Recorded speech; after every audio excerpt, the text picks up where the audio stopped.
Magandang araw mga kaibigan. Okay, kanina nagbabasa ako ng mga comments sa aking mga vlogs. May nabasa akong comment ganito. General, bakit mahal na mahal mo ang t-shirt na yan? Sina Maharlika at Bagong Lipunan, Kaloy Roy, sinunog na nila ang t-shirt na yan. Ako, yung t-shirt kong ganyan, sabi niya, itinapon ko na. Hindi ko sinunog dahil sayang ang posporo pang sunog. Napatawa ko. So, ano ito? Frustrated loyalist ito ang nag-comment na ito. Frustrated na budol-budol. So, tinignan ko yung, kasi comments lang ang binabasa ko.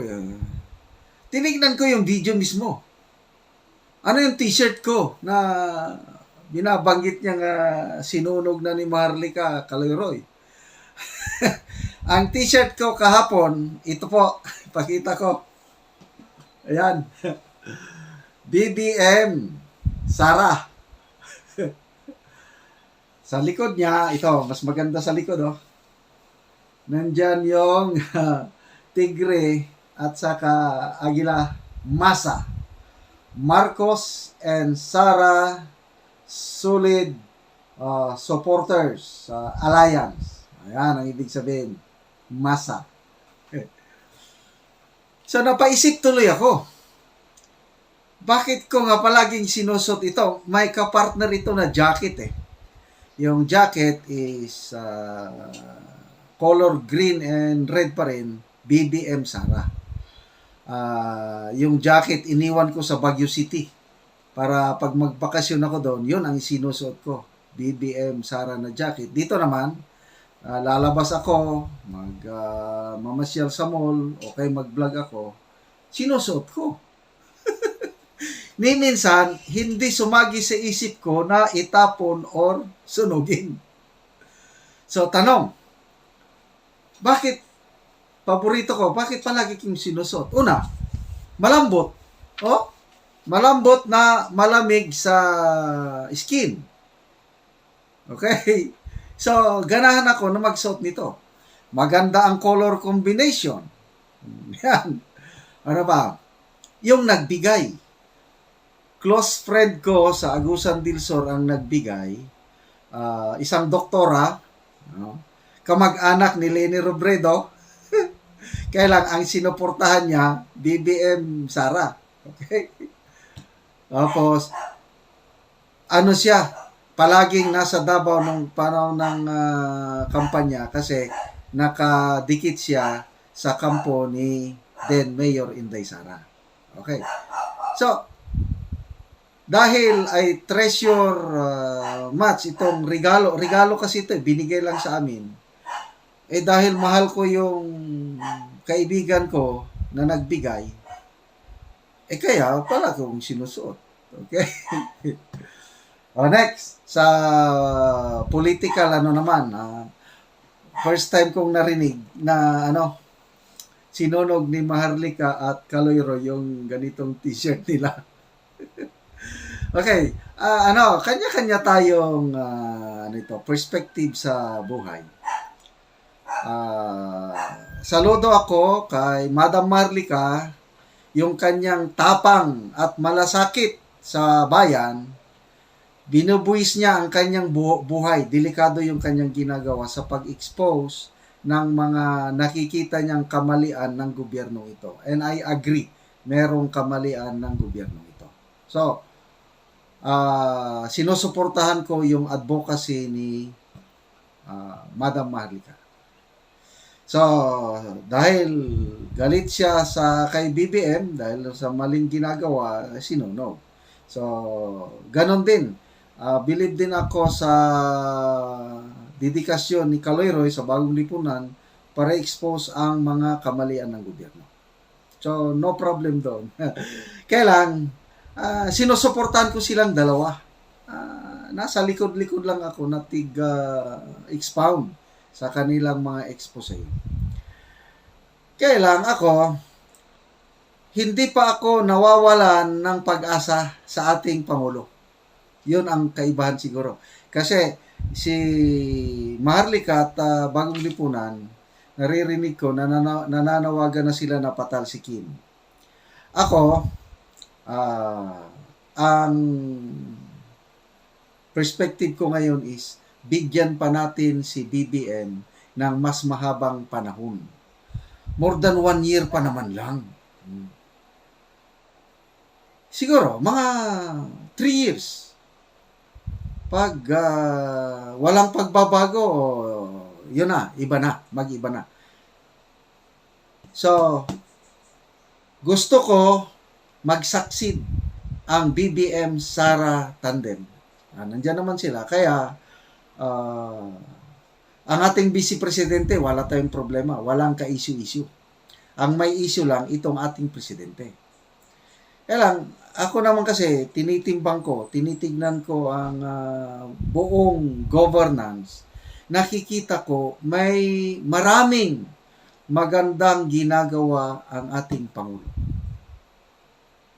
So ano yung mga nakikita ko na napapakinabangan ko napapasalamatan ko ang Pangulo pag nakikita ko yung ginagawa niya. Example, yung mga kalsada, tulay, na dati hindi nadadaanan, ngayon nadadaanan na. Of course, credit to Tatay Digong, sinimulan niya, ipinagpapatuloy ng BBM Sara tandem ngayon. Palagi akong magbiyahe. Ang gagandang mga kalsada, tulay na dinadaanan ko, bago. Kaya naisip ko, salamat kay Tatay Digong at BBM Sara tandem ngayon.